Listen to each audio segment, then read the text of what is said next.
Hello, this is wmpyr. I don't know if you could see in my face, but I am super tired right now.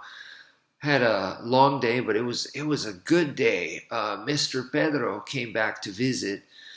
Um, yeah, I put up some funny photos on my Instagram, my Twitter, and my Instagram. And on my Instagram, I put up two photos. One was me putting him in his scorpion deathlock, and then the other is him putting me in a Boston Crab.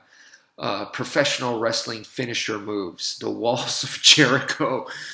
Yeah, I just put that up as a teaser. We did a lot. We did maybe not as much as before in the past. I feel like in the past we did more. Probably just because this time we first met up at Kura Sushi, and we had a nice meal before. Like we could have done that for dinner, but I suggested we do it kind of like for lunchtime while people are at church, just because that way Kura tends to get super crowded, and I wanted to avoid mega crowd. Anyway, we did that first. We ate, and then came over to my place, and I showed him around. There's different areas to work out and train, and then we started filming. Man, it was so great just to bounce off a lot of ideas with him. I'm super into. You guys have probably noticed the blender. For me, combat application and becoming combat ready is something that I'm really, really focused on and interested. I have been all my life. And yes, there are martial arts techniques that you train for life. It's something that's like a lifelong study type stuff. But then there's other stuff that is designed where you're doing this for combat. You're doing this for practical, tactical now, or fairly immediate usage, and that's different from just I'm doing this for lifelong study. Anyway, yeah, and of course he knows that I'm into that kind of the combatives and stuff, so he gave me a gift. Oh, and I can't wait to start making videos of this for you guys so you can see. Field manual, hand-to-hand combat. This is insane. June 1954, headquarters, Department of the Army. Wow.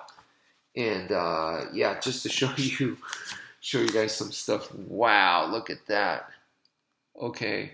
So yeah, please look forward to that. I will be making videos on this, just like I have been with the Captain Fairbairn, which is the World War II stuff.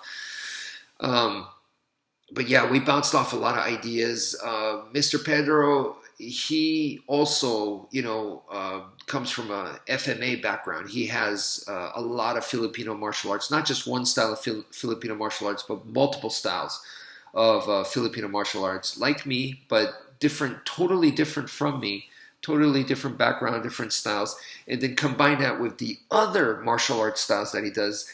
Look, you guys got to understand, this guy's kind of like a martial arts wizard. I mean, he does sumo wrestling, he's judo, he's done some BJJ, he's combat hapkido, he's MMA, kickboxing. He's now getting into like the pancrase stuff. I mean, he's just like a freaking wizard with this stuff, and he loves this. So he just like the dude just like never stops learning, and he just keeps learning all this kind of crazy styles.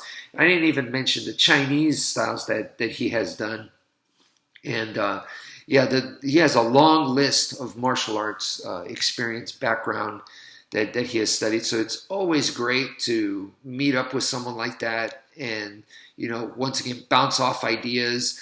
I've always kind of liked my dojos, even with my students. Of course, I have to teach them stuff, and I will teach you as much as I can, but at the same time, I like to make it into a laboratory type environment so we could do some testing. And today my stuff was more kind of like a warm-up type stuff, but warm-up slash light sparring. But man, I was breathing really hard, and then also got to experiment, to test out some things. These are things that I have tested over and over and over many times with my students. We've all, for many years now. But it's also nice to test it with someone like at his level, and then just a different person. You get different inputs and stuff, and for sure, we found some interesting stuff. This is especially like with the force to force block and stuff. I mean, what we do is basically I hand him a stick and I get a stick and I'm like, dude, I'm just gonna attack you with these, and can you block in this manner, and are you ready? And he can handle that, and we go right away because he is so familiar with this stuff. And then boom, boom, boom, boom, we take turns. I will be uploading those videos soon. I kind of want to put them together, like edit them in a nice package for you guys. And then we did his stuff. Like he really focuses on the trapping kind of stuff. This is like, in Filipino martial arts, the hupa, the trapping, this is the most complex area of FMA, period. And this is the area that I was fascinated by for the longest time, and trying to figure it out, trying to make it to where how can I pull it off in full contact. So I was never kind of the guy that really focused on the drills and did the drills over and over and over. I was more like, yeah, I want to do it in full contact. I was one of those guys, like, okay, show me the pak sao. Okay, I'm going to go try this in full contact. Show me the double pak. I'm going to go do this. Show me the lap sao. Let me see if I could pull this off against a boxer.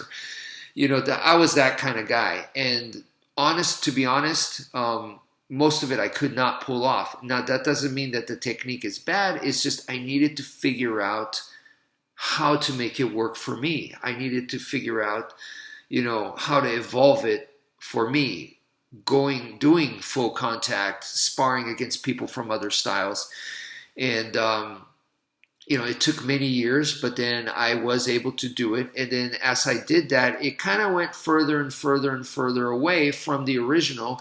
And once again, that doesn't mean that it's bad. It just means that that's just the direction I took. Because remember, the way that I learned FMA, Filipino martial arts, is there is the traditional version. And if it wasn't for that, I would have nothing. So I learned the traditional style. It doesn't even have to be FMA. It could be a Japanese martial art, or it could be African martial art, or European. It doesn't matter. A traditional martial art. And then the Filipino way of thinking is you learn the foundation and the basics, and then from there, now you got to make it your own.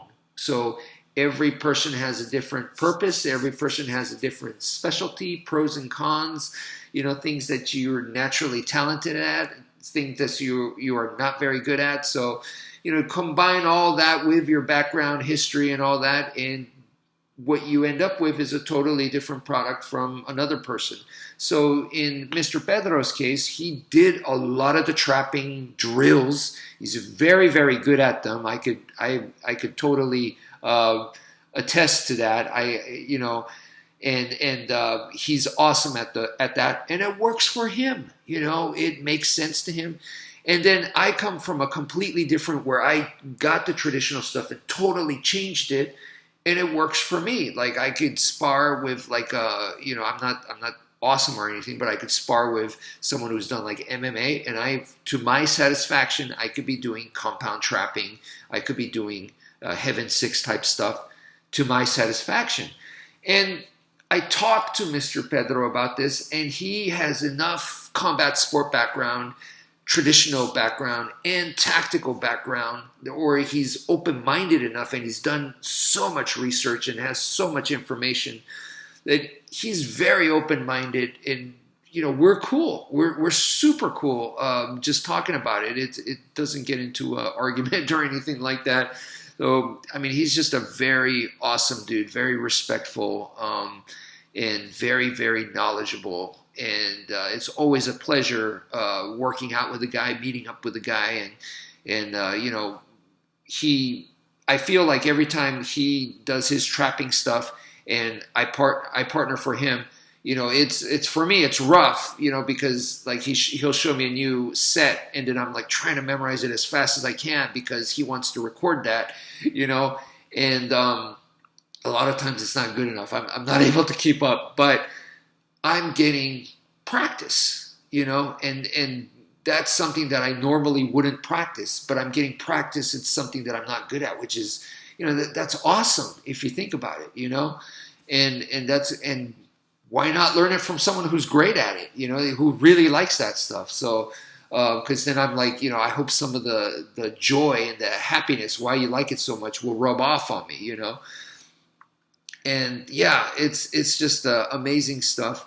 He is currently, he's studying so much different styles and stuff, and he's doing a lot. He's always doing a lot of different, multiple styles at once, but he is definitely trying to head towards in that direction where he wants to compete and he wants to teach. And the competing, he talked about the pancrase style, the open hand MMA kind of stuff. And I know he was competing in the sumo wrestling, which is, I mean, that is no joke. It is very, very difficult. And yeah, I can only, and talking to him about it, I get to hear firsthand. Like, I'm like, how do you deal with a guy that weighs more than 300 pounds charging at you in a limited space, and he can do palm strikes? How do you deal with that? To me, that is like blender stuff. If you can deal with that, or you can start to, figure out strategies against that, that will help you on the street when some guy wants to brawl with you and he's just throwing haymaker after haymaker. It's kind of the same thing, I would say the street in that case would actually be easier, or an MMA, the guy's doing a blitz at you, or if the guy had a knife, if we're talking about Kali, Escrima, Arnis, and he's coming at you with a knife, he's coming at you with a sewing machine, or, he's just slashing wildly and charging at you. Those are all types of blenders.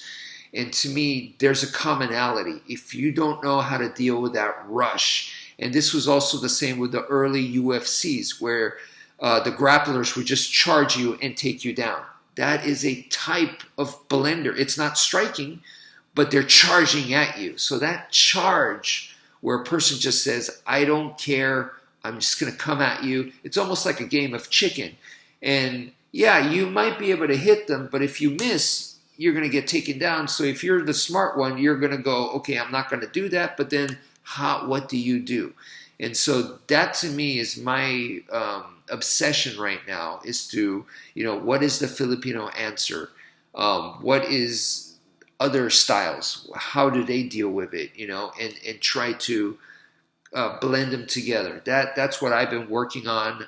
And at the same time, in order to defend against the blender, the Filipino way of thinking is you got to know how to do the blender. So I've been having a lot of fun working and refining on my blender as well.